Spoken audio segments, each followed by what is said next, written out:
بسم اللہ الرحمن الرحیم۔ السلام علیکم ناظرین، پوری امت مسلمہ کی عید کی خوشیاں کو خراب کرنے کے لیے کافروں نے ٹھیک عید کے دنوں میں ایک مسجد کے باہر قرآن کی بے حرمتی کی، جو اس بات کی دلیل دیتا ہے کہ کافر پوری دنیا میں جب بھی چاہیں جیسے بھی چاہیں ہماری مقدسات کی ہماری آنکھوں کے سامنے توہین کر سکتے ہیں، اور ان کا مائی باپ لا اینڈ آرڈر بھی اس حرکت میں ان کا پورا معاون و مددگار بنا رہتا ہے، اور ہم مسلمان ایک مقبوضہ قوم کی طرح ان کے چہرے دیکھتے رہ جاتے ہیں یا مذمت انگیز آہ پکار کرتے ہیں۔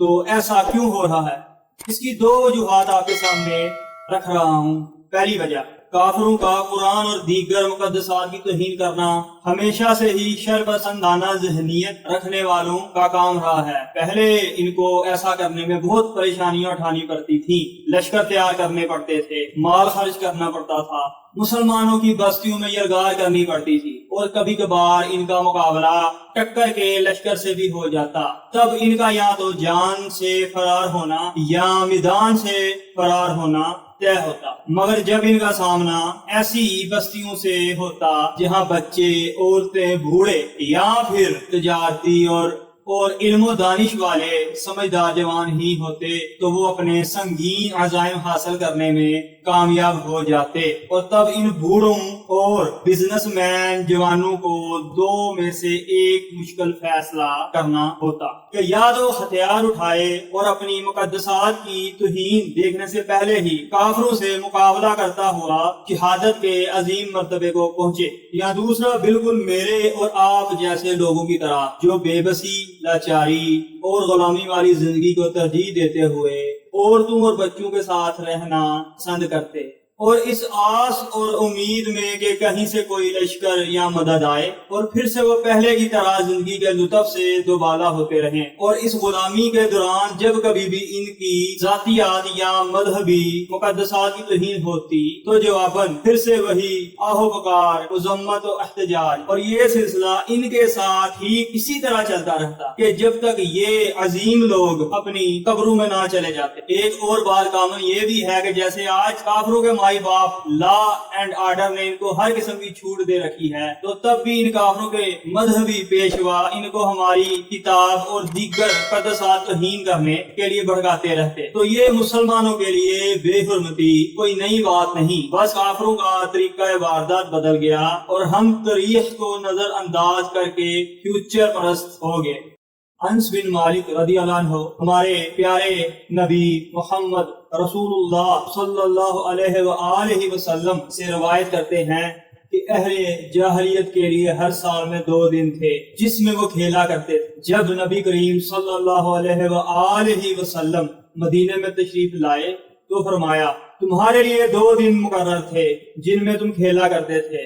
اللہ تعالیٰ نے انہیں ان سے بہتر دنوں سے بدل دیا ہے۔ وہ دن عید الفطر اور عید الاضحیٰ کے ہیں۔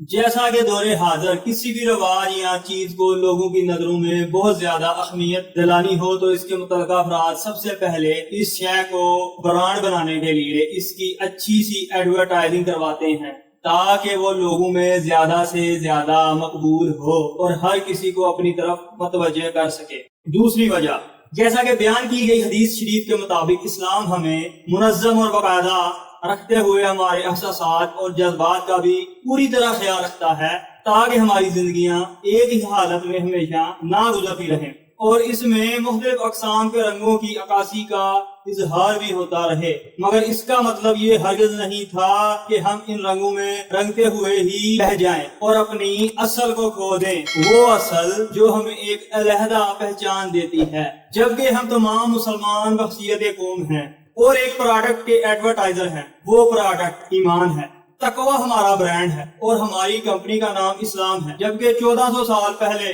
ہمارے آقا نے خود ذاتی طور پر تمام کمپنی پالیسیوں کا خیال رکھتے اور ہدایات پر عمل کرتے ہوئے ہم سب کو اچھے انداز سے دوسروں کو ایڈز پیش کرنے کی تلقین کی تاکہ دوسرے گروپوں کے لوگ ہم سے متاثر ہو کر ہمارے گروپ میں شامل ہو جائیں۔ جبکہ ہمارا حال یہ ہوا کہ کھیل کود اور تفریحات میں اس قدر مشغول ہو گئے کہ ہم کو جہاں تفریحات کے لیے سال میں 2 دن کی تلقین کی گئی، وہاں ہم کو کھیلوں اور مستیوں کے لیے 360 دن بھی کم لگتے ہیں۔ اور ہم خالی مشغول ہی نہیں ہوئے بلکہ ہمارا انداز، ہماری سوچ، ہماری فکر اور ہماری پریکٹس وہ نہیں رہی جس کو اپنانے کا ہمیں حکم ملا تھا اور جو اعمال کر کے ہم نے کافروں کو متاثر کرنا تھا۔ اس کا چھوٹا سا منظرنامہ آپ کی خدمت میں پیش کرتا ہوں کہ سال کے جن 10 دنوں میں زیادہ سے زیادہ اللہ کی بڑائی، تعریف، وحدانیت اور پاکی بیان کرنے کا حکم ملا، تو ہم کس طرح اس حکم سے سرعام منہ موڑتے ہوئے ذاتی خواہشات، فضولیات، نمود و نمائش میں لگے ہوتے ہیں۔ یہاں تک کہ وہ جانور جو اللہ کی راہ میں قربان کرنے ہوں ان کو بھی میوزک اور غیر ضروری حرکات میں فلم بند کرتے اور ان کا پوری دنیا میں دکھاوا کرتے ہیں۔ تو کیا ہمارا دشمن یہ نہیں دیکھ رہا؟ یا تو ہمیں اپنے دشمن کی پرواہ نہیں یا پھر خود کی، مگر دشمن ہماری خوب پرواہ کرتا ہے۔ تبھی اس نے ہمیں اس عید پر سرپرائز تو دیا، مگر ہماری میجارٹی امت نے اس بار اس کو بھی زیادہ سیریس نہیں لیا۔ ہم وہ ایڈورٹائزر بن چکے ہیں جو اپنی ہدایات اور خصوصیات کو چھوڑ کر دشمن کے ہی لائف سٹائل پر چل نکلے ہیں۔ مثال کے طور پر ہم کو شہد کی ایڈ دکھانے کے لیے بھیجا گیا اور ہم جان بوجھ کر شراب والے صاف شہد کی ایڈ میں دکھا رہے ہیں۔ اور یاد رکھیں، کوئی کمپنی بھی اپنی پروڈکٹ کی غلط ایڈورٹائزنگ کرنے والے کو کبھی اجرت نہیں دیتی، اور جب تک ہم خود کو درست نہیں کریں گے ہمارا دشمن ایسا ہی کرتا رہے گا۔ پھر روز قیامت ہمیں اپنے اعمال کا کیسے اچھا اجر ملے گا، سوچئے گا ضرور، اپنے لیے، اپنی امت کے لیے۔ اور آخر میں بس یہ کہوں گا، جب معشوق آگ میں لپٹی ہو، عاشق بھی آگ میں کود پڑتا ہے اور وہ پھر انجام کا نہیں سوچتا۔ تو جناب، یہ ویڈیو اگر آپ کو پسند آئے، اچھی لگے، تو اسے دینی فریضہ سمجھتے ہوئے یہ پیغام دوسروں تک پہنچائیں اور اس چینل کو سبسکرائب کریں، لائک کریں اور اپنی رائے کا اظہار کریں تاکہ آئندہ آنے والی ویڈیو بہتر سے بہتر ہو سکے۔ شکریہ، اللہ حافظ۔